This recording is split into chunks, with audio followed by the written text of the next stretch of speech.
Bonjour amis d'Azinat, bienvenue au relais de poche pour la semaine littéraire. Et cette semaine, nous recevons Denis Dupuis pour son nouveau roman, Kémen.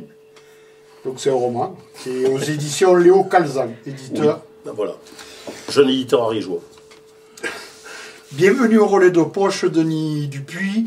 Et nous allons donc découvrir votre nouveau livre. Tout d'abord, situez votre livre qui est un polar très dynamique avec un contenu écologiste, environnementaliste, un livre qui interroge sur l'avenir de notre planète. Est-ce une thématique qui vous occupe, qui vous préoccupe Qui ne serait pas préoccupé par l'avenir de la planète et le réchauffement climatique. Donc j'en ai déduit que dans les années futures, il y aurait un développement de l'écoterrorisme et qu'en contrepartie, évidemment, eh bien, les pouvoirs publics, les États vont se défendre avec des moyens de renseignement policiers et essayer de combattre ces écoterroristes. Et donc c'est justement la course-poursuite de ce livre entre le commissaire Agostini et sa cellule et puis le groupe terroriste les Kémen qui ont une mission bien spéciale et assez terrifiante. Oui, le contre-terrorisme donc est au cœur de votre ouvrage et nous pouvons constater déjà autour de nous sa présence. La 69, les ZAD, la panne provoquée sur les lignes de TGV à l'occasion des JO. Pour ceux qui se rappellent ce qui s'était passé il y a 2, 3, 4 ans sur le piratage des lignes Internet pour les entreprises du côté de Mangaïa. Le gouvernement qui accuse l'ultra-gauche sans le savoir, il ne trouve personne. Je veux dire, il y a l'écoterrorisme, justement, est en place, il se met en place. Mais est-ce que c'est vraiment une mouvance d'ultra-gauche? Non, pas forcément. D'ailleurs, mon héros écoterroriste dit très bien qu'il s'est détaché de tout ça, à commencer par les mouvements écologistes politiques. Lui, justement, il met ça sur le dos de l'écologie politique qui trouve trop molle, évidemment. Quand on est radicalisé, on trouve tout mou. Et non, je crois que c'est pas politique, c'est une espèce de cri de survie, de voir que tout va mal et que forcément les États ne font pas ce qu'il faut parce que c'est très compliqué, parce qu'on a 30 ans de retard sur toutes les mesures qu'il faudrait prendre et que là on va dans le mur en klaxonnant. Donc effectivement j'ai situé mon action aux alentours de 2030-2040 parce que je pense que ça va le changement climatique va accélérer, mais les actions écoterroristes aussi. Et justement, pour finir sur cette question de l'écotourisme, page 130-136, vous abordez la question de la politisation de l'écologie, ce que vous venez d'un peu de dire. On pourrait dire la même chose des religions et d'autres choses encore à ce sujet, et de ce que cela engendre. Pouvez-vous développer particulièrement ce point sur la question écologique et la politisation de l'écologie? Alors, moi je ne fais pas de politique à ce niveau-là, mais mon héros, lui, pense que la politisation de l'écologie a été une erreur, dans la mesure où la seule chose qu'on a proposée aux gens, c'est une écologie punitive, quoi, un peu repoussoire. S'éclairer à la bougie, changer de société, tout ça, qui sont des vraies solutions. Hein. Je ne conteste pas là-dessus, et mon héros non plus. Mais le problème, c'est qu'il dit ça, les gens ne l'ont pas accepté. Qui accepterait d'avoir moins de confort, moins de vie c'est un peu le sujet en ce moment, moins d'impôts, etc., ou plus d'impôts. On veut le bonheur général à condition que ça change chez les autres, quoi.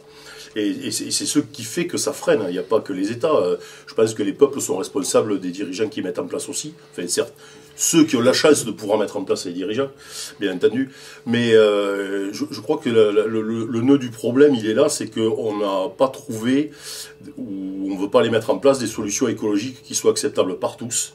Et à la fois efficaces, mais efficaces rapidement. Parce que là, quand on voit les catastrophes qui s'enchaînent, les inondations, etc., il faudrait être fou pour ne pas s'apercevoir que les choses vont dans le très mauvais sens. D'accord. Ça, je ne sais pas, vous vous débrouillez pour devancer mes questions. Hein, non, parce que je les lis. Ah, mais c'est ça. Quel tricheur. Je faisais pareil à l'école. Hein. Je faisais pareil à l'école. J'avais 18 de moyenne, mais je trichais. Dernière question sur l'écologie. Donc, pour que votre point de vue, donc le point d'entrée de ce livre soit clair, vous vous positionnez au regard de la vision écologiste de personnalités comme Jancovici, c'est ce que vous venez de dire un petit peu, sans le nommer, et il y en a d'autres, l'avenir de notre planète, forte consommatrice d'énergie et qui ne souhaite pas et ne pourra pas faire machine arrière, doit utiliser par exemple le nucléaire comme source propre d'énergie, pour faire au plus simple. Est-ce pour les besoins du livre uniquement, ou est-ce quelque chose dont vous êtes convaincu? Ou c'est des théories que vous avez creusées pour l'utilité du livre? Oui, pour le livre, j'ai beaucoup lu sur l'écoterrorisme, déjà pour commencer, sur les solutions effectivement écologiques en termes d'énergie, etc. Les solutions techniques pour essayer de contrecarrer j'en donne une assez radicale à la fin du livre, mais on ne va pas dévoiler, pour contrecarrer le réchauffement climatique. Moi, j'avoue que je n'ai pas d'opinion là-dessus parce que je ne suis pas un scientifique assez... Déjà, je ne suis pas un scientifique tout court. Puis, je ne suis pas assez calé pour dire j'ai la solution, j'ai l'idée. On sait tous que c'est des petits gestes citoyens qui peuvent changer la vie. Hein, c'est pareil pour si on trie ses déchets, ça c'est pas le réchauffement climatique, mais ça fait partie de gestes citoyens. Et je crois qu'il faut chacun éteindre ses lumières, essayer d'avoir des ampoules LED. Nous, à notre petit niveau, on peut faire quelque chose. Mais au niveau macroéconomique aussi, il doit se passer des choses. Et là, c'est là où je suis pas sûr qu'il s'en passe des choses. Je crois qu'on se laisse faire. On nous parle qu'il va y avoir une poussée du pétrole encore pendant 25 ans, etc. On nous dit effectivement que la seule solution, ce serait peut-être du nucléaire de masse. Est-ce que le nucléaire, ça fait rêver? J'en suis pas sûr.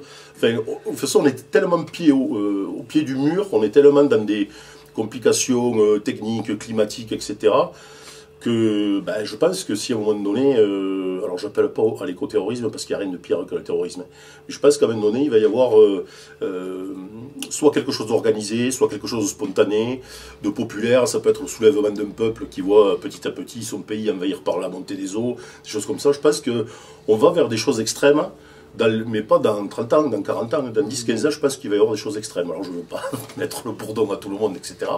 Mais je crois qu'il n'y a aucune envie, aucune volonté de qui que ce soit d'anticiper tout ça. Mais ça fait peur. Hein. Votre livre, Kémen, mot basque dont je ne donnerai pas la signification, est construit sans état d'âme, en ce qui concerne les personnages. Cette approche donne une certaine ambiance à votre récit. Comment avez-vous réfléchi justement aux personnages et au fait qu'ils sont sans état d'âme dans ce livre? Est-ce que ça a été justement parce construit on est dans des temps tellement violents, tellement radicaux, que d'un côté, il y a les flics qui savent qu'il faut absolument anéantir les écoterroristes parce qu'il se passe quelque chose. Ils ont en leur possession des armes assez énormes. Et les écoterroristes qui, eux, de toute façon, sont des jusqu'au boutistes et ils savent ce qu'ils veulent faire pour changer les choses. C'est difficile de répondre sans dévoiler trop le livre. Oui. Mais le parti pris que j'ai eu d'écriture, je le dis souvent, c'est que c'est presque un script de cinéma. Les personnages se dévoilent petit à petit, notamment leur passé, leur vie, leurs sentiments, etc. Mais c'est vraiment très très léger parce que le souci que j'ai eu, c'est de prendre le lecteur à la page 1, de l'amener à la page 290. Et les retours que j'ai, je suis très content des retours que j'ai déjà, c'est que les gens m'ont dit, ton livre, j'ai pas pu le lâcher. Ça, c'est le plus beau compliment qu'on puisse me faire avec quand est-ce que tu écris la suite.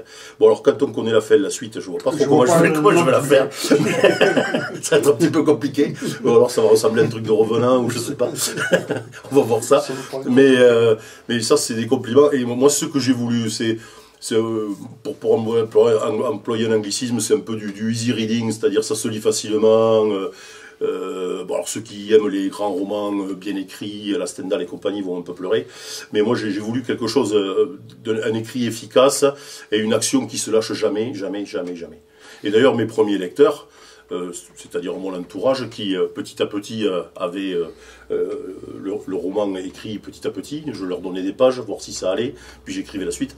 Il y a des fois où je m'arrêtais 15 jours parce qu'il fallait que je fasse le point un peu, presque je me faisais engueuler, bon, elle est où la suite? Donc ça m'a permis d'aller jusqu'au bout du projet, je crois. Bon, le début de votre réponse fait que je ne vous poserai pas la question suivante. Merci, au revoir. Voilà. Ce serait redondant. Bon, donc votre livre est très intéressant quant à son contenu, est très bien écrit, donc ça, merci. Vous l'êtes. Je me suis. Oui. Voilà, donc je trouve qu'il est très bien écrit. C'est à noter également en ce qui concerne la tension développée tout au long du livre. Cela en fait un excellent polar et j'invite nos auditeurs d'Asinat à se le procurer rapidement pour le déguster et il est disponible au relais de poche.